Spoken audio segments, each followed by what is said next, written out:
consumers. There are new concerns tonight. The cost of living could get worse in the near future, and it all has to do with how the Bank of Canada interprets today's inflation number, 4%, the highest since April, up from 3.3% in July. CTV's Heather Wright with a price check on what is driving the pain.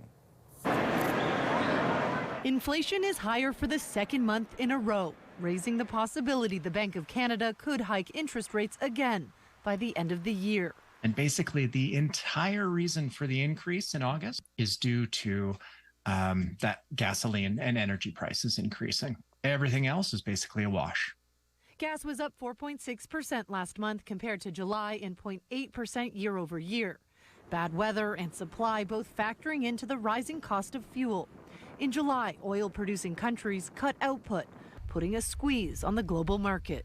We're in this dangerous situation where we are not within this 1 to 3% range. Key parts of the index are going the wrong way. In addition to gas, Canadians also paid more for rent and mortgages.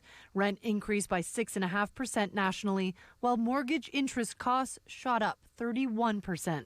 Right now, because of higher interest rates, mortgage interest costs have risen quite a bit. And that one factor alone is contributing a full percentage point to inflation in August. There was, however, a glimmer of good news. Food prices, while still high, seem to have stabilized. When you look at all food categories, only one category is more expensive compared to July, and that's fish. Not a huge category. And so things, you can feel that across the grocery store, prices are starting to stabilize already. The Bank of Canada has raised rates 10 times since March 2022, trying to rein in sky-high inflation. In a speech today, the central bank's deputy governor said there are signs the rate hikes are working, despite the ups and downs of inflation.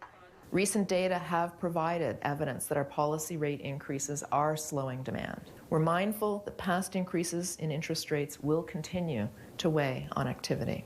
The Bank of Canada has two more rate announcements this year, one in October and one in December, with some analysts saying there's now a 50-50 chance interest rates could rise by the end of the year. Omar.